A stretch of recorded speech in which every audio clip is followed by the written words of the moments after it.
Hello, everybody. Welcome to this week's episode of News for Normies, where I bring you the week's worth of most important news topics, in my opinion, and try to deliver them in a relatively short time frame.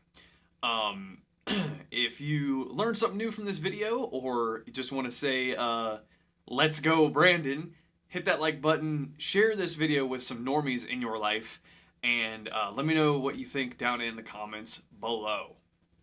So, I am currently recording this video on October 26, 2024. However, last weekend, Sunday, October 20th, Donald Trump went to a McDonald's in Pennsylvania and actually worked at that McDonald's for a short period of time. This was a massive troll job toward Kamala Harris, who has claimed in the past that she worked for McDonald's back when she was a teenager. But, yeah, turns out that was not true. Donald Trump has now worked more at McDonald's than Kamala Harris ever did, and it has been confirmed 4 separate times now that Kamala Harris never worked for any McDonald's chain ever. I can't tell you how hard I laughed at the memes that came out from this. I have not laughed that hard at memes in a long time. This is just, again, another reason I'm voting for Donald Trump.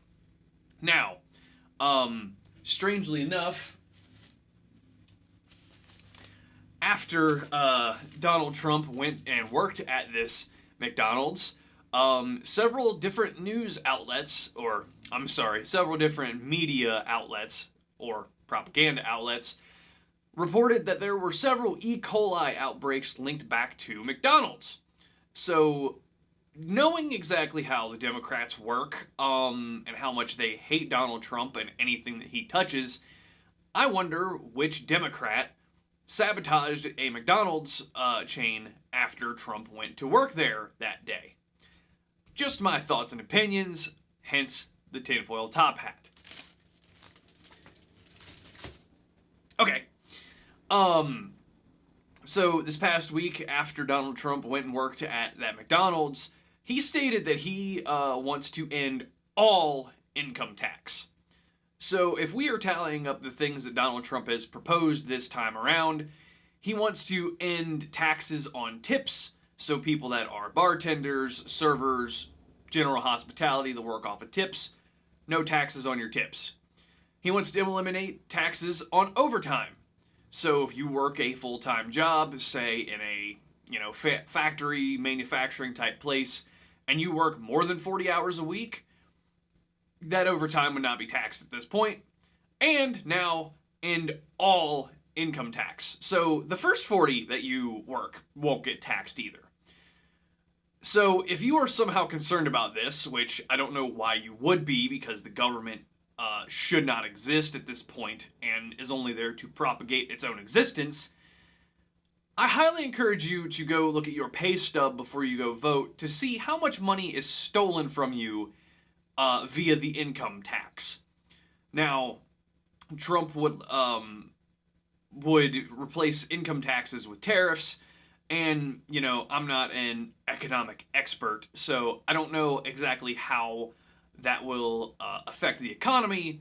However, I'm leaning more toward the thought that the more money you keep in your pocket and the more money I keep in my pocket, and we choose to spend how we see fit, will stimulate the economy. People will make things, sell things, buy things, etc., etc. So, that's just my thoughts. Let me know what you think down below. So, we are in the home stretch for the election. Early voting has started in many places across the U.S., but, Trump and Harris are still doing their media rounds. Kamala Harris did a town hall with CNN, and by all accounts, it was an absolute train wreck. In true Kamala fashion, she couldn't give a straight answer on anything that she was asked, and the columnists at CNN even said she did a horrible job, citing, quote, she would go to word salad city, end quote. That is an actual quote from CNN, one of the people at CNN, immediately after this town hall took place. So again, if you are still voting for her, or you have, I would like to know why. Why? What substantive thing has she said or done that you give her your support? I'll wait. So I'm surprised that Joe Biden is still alive and coherent. Not that I want any harm to come to him, but he is up there in age, clearly has mental decline. But he's still around, and he's still technically the president, I guess. Anyway, he was given a little press conference or something, and said on camera in regards to Trump, quote, "We gotta lock him up," end quote. Then after a long pause, and after people cheered for that, he said, "Politically." So that shows you exactly how the DNC thinks. They want to lock up their political opponents even though they scream and cry that Donald Trump's going to do the same thing. So, as much as they tried to, do a little quick PR fix there, it's clear that these communists, and that's what these people are, communists, want to put Trump away and deny him the presidency. So again, tell me who is a threat to democracy. The side that had an open primary and had different political candidates that, tried to challenge Donald Trump and they all lost, or the Democrat side, that had no primary for their election. They just shoved Biden in as far as they could until it was clear that he wasn't capable, and then they just appointed Kamala to be their nominee, I guess. And then she picks an outright communist to run with her. Like, which one of these people are really the threat to democracy? And anybody with any, gray matter up here knows it's not Donald Trump.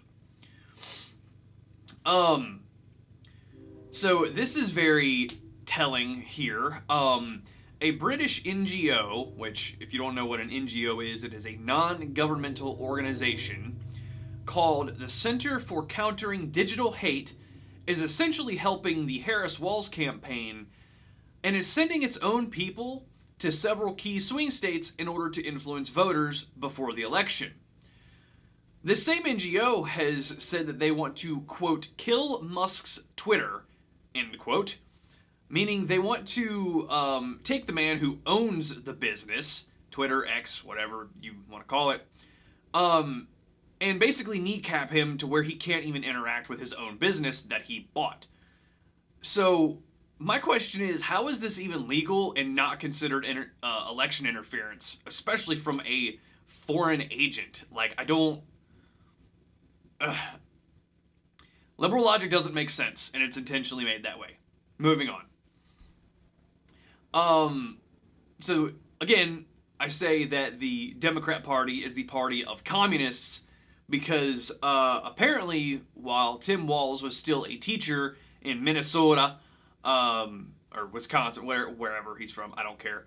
While he was still a teacher, he actually had members of the CCP visit his classroom while he was still teaching. That is the Chinese Communist Party, by the way. So this is why I continue to claim that the Democrat Party is communist, and because everything they do is lockstep with communism. Again, the Democrat Party is not the party of the people. It just isn't. It objectively is not. You cannot argue otherwise. Drives me insane. Apparently, the state of Michigan has more than 500,000 registered voters than actual voters and refuses to fix the issue until after the election. They also have stated that election results won't be available in the state of Michigan until the day after the election. How? How is this even possible? And I know it's been echoed on the internet, but how is it that, in the 70s, 80s, even in the 90s, we knew the election results day of? Day of. And we didn't have the kind of, computerized machines then that we do now. Hell, this thing right here has more computing power than the computers that were used to send the people to the moon. So how is it that they're saying, oh, we won't have the results until the day after? We won't have them for the next couple days. Like, the Democrats are trying to steal this election from you, and it is important that you go out and vote for Trump, Vance, and any other America First type candidate on the ballot. And I've talked about that in the last video. People like Lindsey Graham might have an R next to their name, but they are not about putting America first. So I'm just going to end that rant there. So the state of Missouri had a little bit of an interesting news story come up. A state Senate candidate who is a Democrat by the name of Lucas Kunce, I think is how you pronounce his name, was at a gun range doing a photo op thing or something, and accidentally hit a reporter that they had with them with a bullet fragment at the gun range. When the pictures came out from this event, there were several things wrong with the whole situation. They were shooting at steel targets, which is fun, by the way. I like it. I encourage people to do so, but in a safe manner, not 10 yards away. Okay? They were shooting an AR at a steel target 10 yards away, which is way too close. The AR they were shooting had a long-range type scope on it for a close-range target. Don't understand the thought process behind that. The person shooting was not wearing eye protection while shooting that firearm. And his stance was very wrong. He was like leaned back way too far, like he was anticipating a lot of recoil. People that, if you've never shot an AR-15, the 5.56 round does not have that much recoil. Okay? It just doesn't. So since the steel target was so close and was not angled downward, a fragment from the bullet actually hit the reporter. This is absolutely embarrassing and gives every gun owner a bad image because they see a black scary rifle and think, oh, everybody's like that. It's like, no, absolutely not. So, yeah, if you're shooting steel, either put it far away, or instead of having it angled straight up and down, have it angled away from you. That way, when the bullet hits, it'll go down. It won't bounce and come immediately back. So, and if you are unfamiliar with any firearms, I would say ask your friends or somebody. That's a good start. But if you want, like, good instruction, go to your local gun range, ask if they've got, like, firearm safety classes, and you'd be surprised how happy these people are to teach you, how to handle different firearms safely. Always observe basic safety rules when handling firearms, too. And, last but not least, let's not elect politicians that are this blatantly dumb. Please. Like, we've got enough idiots out there. Let's not elect them into office. Okay. Moving on. This one here should make everyone's blood boil. Now, it's only going to piss off half of the country because the other half of the country is, demonic and communist, so it's part of their strategy.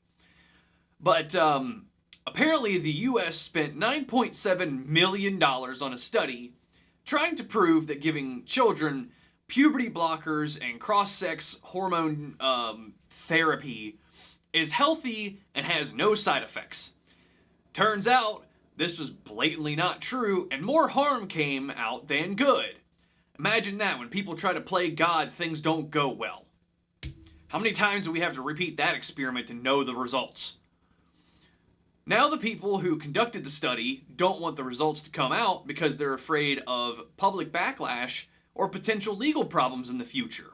So they don't want this study to come out because they don't want doctors who give 12-year-olds, puberty blockers to go to jail, which they should. So, again, this is more evidence that the Democrat Party is demonic and straight up communist because they don't want people to, have families, and they should be labeled as such. So, why is it so controversial to say that, children shouldn't be mutilated like this? I don't understand how that is controversial, but yet half of the country will say it is. Okay, why is it that leaving children alone, just let them grow up and do their thing, is so controversial? And it's basic common sense too. If you can't go get a shitty tattoo until you're the age of 18 without parental consent, then how is it that we're gonna allow, an 8-year-old to say, "Mommy, I'm really a girl"? It's like, no, you're a boy. Stop. Like, I don't understand this. But again, it's all part of their cultural Marxism to just upend everything that America has stood for up to this point in time. Now, I can already hear the critics. Oh, what about slavery? Oh, what about this? Okay, look, I'm not saying that America's perfect. We've definitely had our bad spots in history. But why is it that even still, with all of America's faults, you have people flooding here from all over the planet to come here? Oh, wait. So, this last part is going to be very wordy, and it's more of a message to certain people than a news story. And this message is to Christian voters in America. I understand that there are a lot of people who do not like President Trump that are more Christian people because of his demeanor, or, he's got a bit of a potty mouth, or that Christians get bent out of shape because he won't enact a nationwide ban on abortion. I still encourage you to vote for Donald Trump because it is blatantly clear that Kamala Harris, Tim Walz, and the entirety of the DNC despise you and want to rule you with an iron fist. I mean, like I've said and stated clearly, Kamala Harris is a communist. Tim Walz is a communist. I've done a video about how communism happens and what happens when communism takes control. The long and short of it is millions of people die. Okay? So, if you enjoy going to church, raising your kids the way you see fit, buying food, and just living the way you want to, your only choice is Donald Trump. And let me give you a statistic here. When the 2020 election was finalized, and some people have questions about that election, but what was clear is that there were 16 million Christians who stayed home. And we've seen how that turned out for us the last 3.5 years. The economy's in the toilet, there's unrest all over the world, our own country is being invaded by foreign hostiles, and nobody's doing anything about it. So if you enjoy living the life you want to, you have to go out and vote this election. And let me give you this little bit of information as well. At a recent rally that Kamala Harris was doing, someone yelled out, "Christ is King," when she kind of paused in part of her speech. She heard that and replied with, "You're at the wrong rally." But then, a couple days later, goes on another interview and talked about her Christian faith, and going to church and this, that, and the other. It is clear that she is bloviating and full of it and is just pandering for votes. However, this past week, someone was at a J.D. Vance rally and yelled out, "Christ is King," to which he paused and said, "That's exactly right." And, the crowd erupted and cheered and, all that good stuff. Along that same vein, Donald Trump took a bullet to the head in July at his rally in Pennsylvania, and since then he's talked a little bit more openly about his faith. Obviously, he's not perfect, the man has had flaws, has probably had a bit of a flawed past, like every single one of us. But if you if you still have hesitation voting for him, I'm genuinely curious why. Because you have at least one side that is somewhat embracing Christian morals and values. Now, I'm not saying that we need to have a full-blown theocracy here, because we've seen how that goes as well.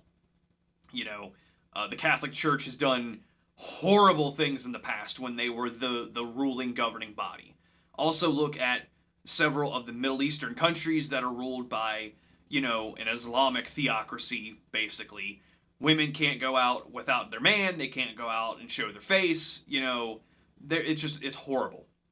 So, I would also like to echo the same sentiment that Dave Ramsey recently said on his show. You're not voting for a savior, okay? You're not even voting for a pastor. You're voting for somebody to lead this country and steer the country in the right direction. And I encourage you to overlook some of the little trivial things you don't like about him for the betterment of the country as a whole. And one final thing. I can hear lefties' heads exploding because you think that we want a full-blown Christian theocracy here. But the left worships the state. That is why they're communists. They worship the state. They think that if they give all their problems to the government, that all their problems will go away. This sounds an awful lot about, like, 1 Peter 5:7. So, and I would encourage you to read that yourself and tell me if I'm wrong there. If I am, I'll admit it. So don't let these people bully you into staying home come election day. They are not shy about their religious beliefs. They are in a non-theistic cult. And that is why they defend everything that the left does. So it is time that Christian voters be bold about their beliefs. Don't back down from these communists because they want you to live in fear and weakness. And go vote for Trump and Vance and any other America First candidate that's on the ballot come election day. And again, there's people that are on the Republican side, like Lindsey Graham, that want just endless war to make themselves rich. I highly encourage people vote him out, but we'll see what happens there. Don't be shy about your beliefs, and be respectful about it, but don't be shy about it. So, I've rambled on long enough here. Like I've said, I'm voting for Trump and Vance come election day, and I hope that things get turned around. Because if not, I don't know how the future of this country will go. So I'm gonna get off here and go run some errands today. And if you are watching this day of October 26, 2024, I'm planning on doing a live stream, a gaming live stream tonight on my Rumble channel. So if you're watching on YouTube, go over to Rumble because I'm only going to stream it to Rumble, not YouTube. And I hope to see y'all there. So with that being said, I'll see y'all next time.